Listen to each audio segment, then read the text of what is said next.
नमस्कार। विद्या news live में आपका स्वागत है। उपराष्ट्रपति चुनाव के लिए आज अधिसूचना जारी हो गई। इसके साथ ही नामांकन प्रक्रिया भी शुरू हो गई।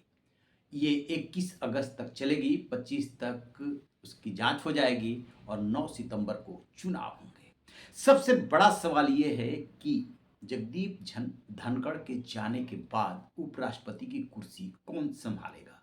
क्या बीजेपी और एनडीए फिर से किसी बाहरी व्यक्ति पर विश्वास जताएगा, या जो आएगा अब वो संघ की पृष्ठभूमि का होगा? बिहार चुनाव भी इसमें मायने रखेगा। यही जानने, समझने और परतें खोलने की कोशिश करेंगे। दरअसल अभी तक जो जो बाहर से आए हैं बीजेपी में, जैसे कि असम के मुख्यमंत्री हेमंता बिस्वा, पश्चिम बंगाल में विपक्ष के नेता, तो बीजेपी के पास कुछ बाहर से आए और अच्छा काम किया, लेकिन ज्यादातर मामलों में यह देखा गया कि बाहर से जो आते हैं, संघ पृष्ठभूमि के या बीजेपी के अंदर के नहीं होते हैं, वो उस तरीके से एडजस्ट नहीं होते हैं और ना ही विश्वास हासिल कर पाते हैं। जगदीप धनखड़ को लेकर के भी यही बातें कही जा रही है कि उनकी पृष्ठभूमि रही है वो समाजवादी और कांग्रेस की रही थी।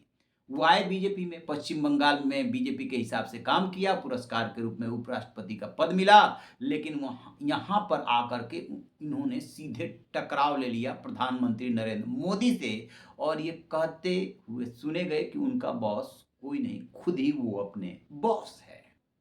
बहरहाल जिन नामों की चर्चा हो रही है उसमें सबसे ऊपर हरिवंश, जो इस समय उपसभापति हैं और जेडीयू के नेता हैं, पेशे से पत्रकार रहे हैं, पूर्व प्रधानमंत्री चंद्रशेखर के साथ भी रहे हैं और धीर भी गंभीर हैं। दूसरा नाम बिहार चुनाव के मद्देनजर रामनाथ ठाकुर का रहा है, वो केंद्रीय मंत्री हैं। बिहार चुनाव में इसका फायदा लेने की कोशिश हो सकती है। आपको याद है ना, लोकसभा चुनाव से पहले कैसे कर्पूरी ठाकुर को भारत रत्न इसी मोदी सरकार ने दिया था और कई लोगों को दिया था, लेकिन भुनाने की पूरी कोशिश की थी। तीसरा नाम आरिफ मोहम्मद खान, जो कि इस समय बिहार के राज्यपाल हैं, काफी तेज तर्रार हैं। उनका भी बैकग्राउंड जो है वो कांग्रेस का ही रहा है, लेकिन वो प्रोग्रेसिव मुस्लिम है, विद्वान हैं और आए हैं बीजेपी। जब से बीजेपी में आए हैं तब से उन्हें इनाम दर इनाम मिलता रहा है, तो उन्हें भी बीजेपी इनाम दे सकती है, क्योंकि एक तीर से कई निशाने साधेगी। जैसे उसके ऊपर आरोप लगता है कि वो मुस्लिम विरोधी है, और इस समय कोई बीजेपी में बड़ा मुस्लिम चेहरा भी नहीं है। जो हैं भी वो किनारे चल रहे हैं, शाहनवाज हुसैन रहे हों या और नेता रहे हों, वो सब के सब नकवी वगैरह सब किनारे हैं इस समय। तो ये भी बीजेपी दांव चल सकती है। और एक नाम और उभर करके आ रहा है, वो है मनोज सिन्हा का। वो जम्मू कश्मीर के इस समय उपराज्यपाल हैं। आपको याद होगा कि 2017 में जब उत्तर प्रदेश में बीजेपी की सरकार बन रही थी, तब योगी से पहले मनोज सिन्हा का ही नाम चला था मुख्यमंत्री के लिए, और वो पूजा पाठ भी करने लगे थे। तभी अचानक संदेश गया उनको कि आप अपने नाम का मीडिया में खंडन कर दीजिए, और योगी का नाम उछला, योगी बन गए सीएम।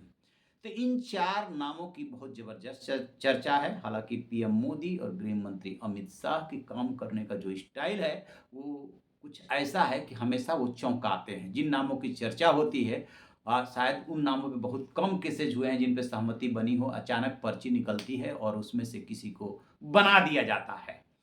तो ये चार नाम है। अब देखते ये हैं कि जब 9 सितंबर को चुनाव होता है तो दोनों तरफ से, सत्ता पक्ष और विपक्ष की तरफ से, किस उम्मीदवार को लाया जाता है, कैसे समीकरण बिठाया जाता है। यदि पिछले चुनाव की बात करें, 2022 में जो उपराष्ट्रपति का चुनाव हुआ था, तो उसमें कुल 725 थे, जिसमें से 528 जगदीप धनखड़ को मिले थे, और मार्गरेट अल्वा जो कि विपक्ष की उम्मीदवार थी, उनको 182 वोट मिले थे। 15 वोट जो है वो अवैध घोषित हो गए थे।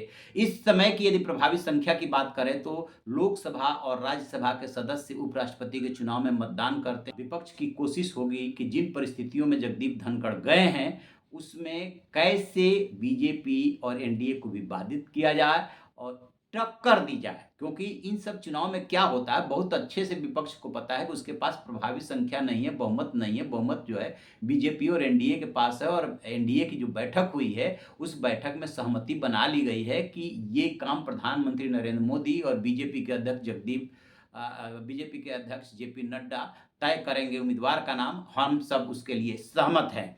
तो जैसे ही नाम आएगा तब जाके पता चलेगा कि जो टक्कर होगी वो कितनी भीषण होगी।